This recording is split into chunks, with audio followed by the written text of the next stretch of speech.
नमस्कार दोस्तों, मैं राकेश झाला और आप देख रहे हैं मेरे YouTube चैनल झाला न्यूज। और अब मैं पहुंचा हूं पाटन गांव में, जहां खड़ा हूं अभी यहाँ उप स्वास्थ्य केंद्र है पाटन का। दिनों से वीरान पड़ा है और चिकित्सा अधिकारी या चिकित्सा टीम की राह तक रहा है कई सालों से, परंतु अभी तक ना तो कोई चिकित्सा टीम पहुंची है, अभी तक चिकित्सा के कोई अधिकारी यहाँ अभी तक कोई आया है। इस गाँव में कम से कम हजार से बाहर कोई की संख्या है, पर अभी तक कोई समाधान नहीं हुआ है। जब इन लोगों को जो भी कोई ज़रूरत पड़ती है तो रास या आसपास के जो भी अस्पताल है वहाँ इनको इलाज कराना जाना पड़ता है। इस गांव में कम से कम 1000 से बाहर पब्लिक रहती है, फिर भी कोई छोटा मोटी कोई बीमारी हो तो उसके लिए इनको रास जाना पड़ता है या कोई आसपास के जो भी कोई सामुदायिक स्वास्थ्य केंद्र है वहाँ जाना पड़ता है।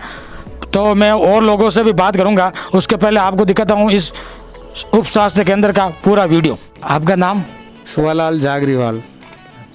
ये उप स्वास्थ्य केंद्र कितने सालों से वीरान पड़ा? ये करीबन 4 साल से ये स्वास्थ्य केंद्र बनाया हुआ है, वो जभी से ही वीरान पड़ा है। इसका उद्घाटन तो सुरेंद्र जी गोयल द्वारा किया गया था, तब से ये वैसे ही पड़ा है। हाँ, ये बात बिल्कुल सही है। सुरेंद्र जी गोयल ने इनका उद्घाटन किया, उसके बाद में आके इसका कोई किसी ने भी हालचाल नहीं पूछा, वो वैसे के वैसे ही उसके बाद में वीरान ही पड़ा है। नहीं तो आपने शिकायत तो की होगी ना कभी?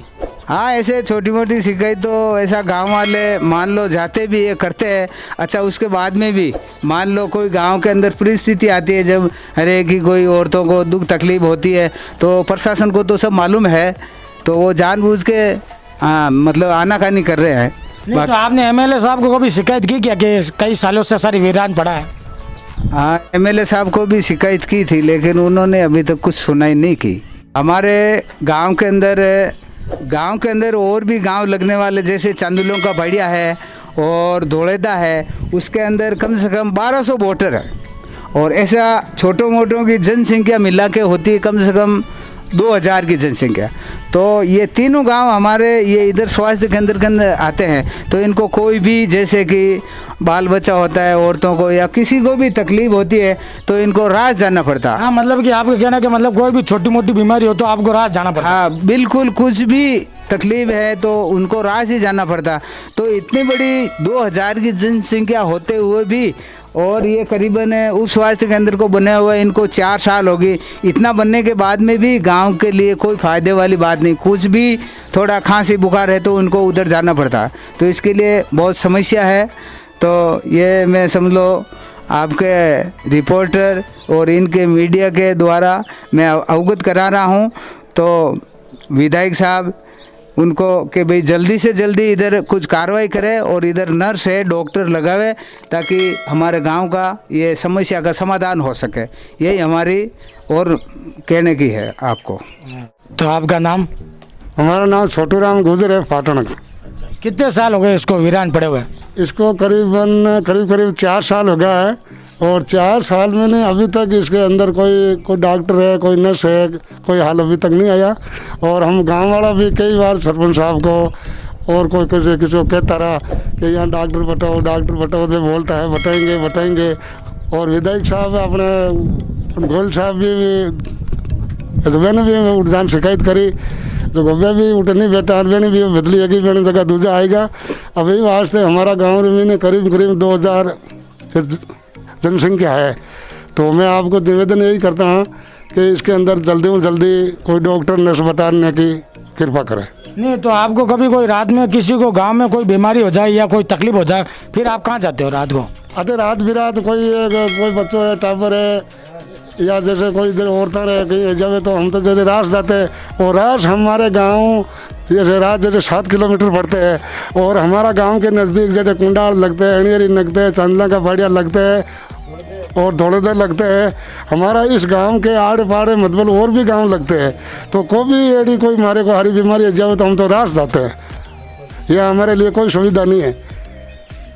हाँ, तो आपका नाम? शिवराज गुज्जर। तो शिवराज जी, ये कितने सालों से बड़ा है और आपने कभी शिकायत की क्या इसके बारे में कभी किसी से? साहब शिकायत तो मतलब मौखिक ऐसे बोलने से हमने कई बार बताया इन लोगों को कि भाई हमारे यहाँ छोटे मोटे डाणियाँ मिलाकर 5 गांव का ये मुख्य हॉस्पिटल यहाँ बीच में पाटन में है। तो यहाँ कोई नर्स वगैरह बैठे तो हमारा मतलब 6-7 किलोमीटर रास का आना जाना नहीं रहे। रात में इमरजेंसी में कभी भी तो कोई भी समस्या हो जाती है तुरंत राह जाना पड़ता है। अब कई बार हमने शिकायत की तो बोलते थे, आश्वासन तो देते हैं कि भाई क्या हो जाएगा, लेकिन अभी तक हुआ नहीं। सामान भी अंदर पड़ा बता रहे हैं भाई। एक बार एक मैडम आई थी, बोला था सामान अंदर है, लेकिन यहाँ रुकती नहीं है कोई। नहीं तो ये ताला लगा रहता है यहाँ? हाँ, यहाँ ताला ही लगा रहता है साहब। जब से बना है उस टाइम से आज तक इसमें ताला ही लगा हुआ है। तो मैं और लोगों से बात करूं तो आपका नाम?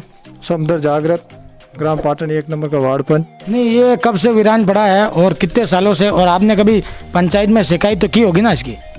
हमने पंचायत में नहीं, जब भी सरपंच हुआ वार्ड पर, ये वार्ड पंच का ये विधानसभा का चुनाव होता, हमने सभी ने गाँव वालों ने बोला ही है कि भी हमारा हॉस्पिटल बने हुए 4-5 साल हो गए, लेकिन यहाँ तक कोई डॉक्टर की व्यवस्था नहीं है। जैसे आपकी एक महीने 20 तारीख को जो पंचायत में मीटिंग होती है, हर महीने की 5 तारीख और 20 तारीख को मीटिंग होती है, तो आपने वहाँ लिखित में दिया होगा कभी?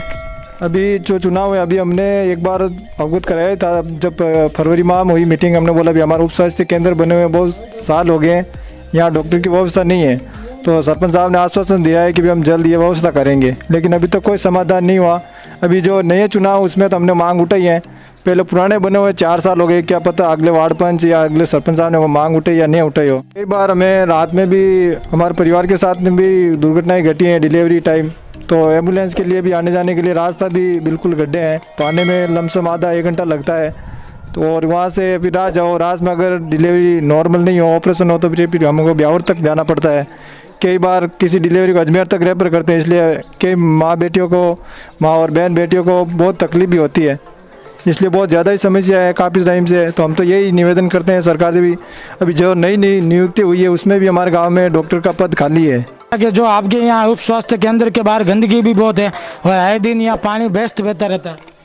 पानी वेस्ट तो बेहतर ही है, यहाँ जो लगे हुए हैं वो कर्मचारी जो पानी की सप्लाई में, उनको इन्होंने ध्यान दिया ही नहीं है।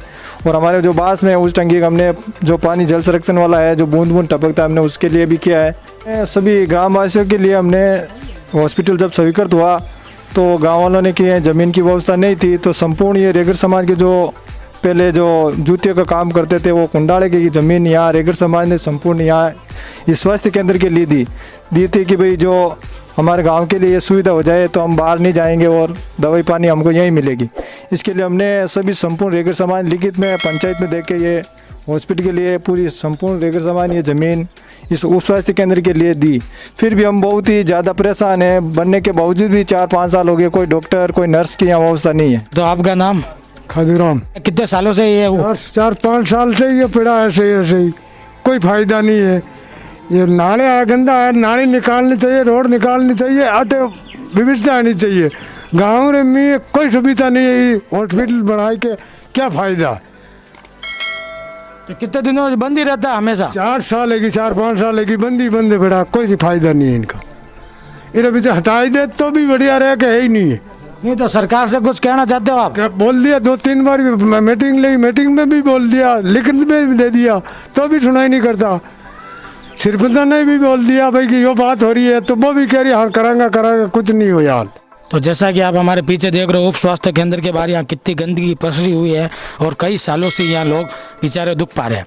कई बार पंचायत में और उच्च अधिकारियों को अवगत भी कराया, पर अभी तक कोई कार्रवाई नहीं हुई है। और यहाँ 2000 की जनसंख्या है और यहाँ जो भी कोई लोगों को छोटी मोटी बीमारी होती है तो उनको रास या आसपास के इलाके में जो भी उप स्वास्थ्य केंद्र है वहाँ जाना पड़ता है। इनके गाँव में उप स्वास्थ्य केंद्र होते हुए भी इनको परेशानियों के सामना करना पड़ता है। तो अब मैं आपको दिखाता हूँ, जैसे उप स्वास्थ्य केंद्र के बाहर और भी ऐसी बहुत सी जगह है जहाँ गंदगी पसरी हुई है और कई सालों से ये वीरान पड़ा उप स्वास्थ्य केंद्र चिकित्सा टीम के लिए तरस रहा है और चिकित्सा द्वारा अधिकारियों द्वारा अभी तक कोई कार्रवाई नहीं हुई है। और अभी तक ये उप स्वास्थ्य केंद्र या ये पूरे गांव वाले स्वास्थ्य केंद्र के लिए जो भी अधिकारी है और जो भी इसकी टीम है उसकी राह तक रहे हैं। तो मैं आपको दिखाता हूँ आगे का वीडियो। जैसा कि आप हमारे सामने ये टावर देख रहे हो, इस टावर पे पानी की टंकी लगाई हुई थी, पर बारिश की वजह से या तूफान आने की वजह से ये टंकी भी गिर चुकी है। और जहाँ यहाँ आप देख रहे हो जो अस्पताल का कचरा डालने के लिए ये खड्डे बनाए हुए हैं, यहाँ अब लोग उपाय ले रहे हैं। और उप स्वास्थ्य केंद्र की मरम्मत भी कुछ ऐसी हो गई है कि अब देखने लायक नहीं है। 4 सालों से वीरान पड़ा है उप स्वास्थ्य केंद्र, अभी तक इसकी कोई हालचाल नहीं पूछ रहा है और ऐसे ही ये वीरान पड़ा है। गाँव वालों को भी यही कहना है कि जल्दी से जल्दी हमारे लिए या इस उप स्वास्थ्य केंद्र के लिए जो भी चिकित्सा टीम या एएनएम या जीएनएम की व्यवस्था करवाए, जिसकी वजह से इन लोगों को बाहर ना भटकना पड़े या आसपास के जो कोई उप स्वास्थ्य केंद्र में नहीं जाना पड़े। इनके गांव में उप स्वास्थ्य केंद्र होते हुए भी इनको आसपास के इलाके में भटकना पड़ता। जैसा कि आप हमारे पीछे देख रहे हो, ये है उप स्वास्थ्य केंद्र। पाटन उप स्वास्थ्य केंद्र के पीछे जो ताला लगा हुआ है और 4 सालों से ये ताला ऐसे ही लगा हुआ है। 2000 से समथिंग यहाँ की जनसंख्या होते हुए भी ये ऐसे के ऐसा पड़ा है। अंडर की तरह ये उप स्वास्थ्य केंद्र बना हुआ है और सुरेंद्र जी गोयल द्वारा इसका उद्घाटन भी 4 साल पहले पूर्व किया गया था। पर अभी तक ना तो कोई जीएनएम आई और ना ही कोई डॉक्टर की कोई टीम यहाँ पहुँची है, जिसकी वजह से ये गांव वालों का यही कहना है कि जल्दी से जल्दी यहाँ कोई डॉक्टर या चिकित्सा अधिकारी या कोई टीम की व्यवस्था करवाए। समस्या है, इस समस्या का जल्दी से जल्दी समाधान करें। और मैं राकेश जाला एक नई वीडियो के साथ ज़रूर हाजिर रहूँगा। तब तक के लिए जय हिंद, जय भारत। और मेरा वीडियो अच्छा लगा हो तो लाइक, शेयर, सब्सक्राइब और बेल आइकन ज़रूर दबाएँ और मेरे वीडियो को शुरू से एंड तक ज़रूर देखें और शेयर करना ना भूलें। आगे भी कोई ऐसी वीडियो होगी तो मैं ज़रूर लाऊँगा। तब तक के लिए जय हिंद, जय भारत, राम राम सर।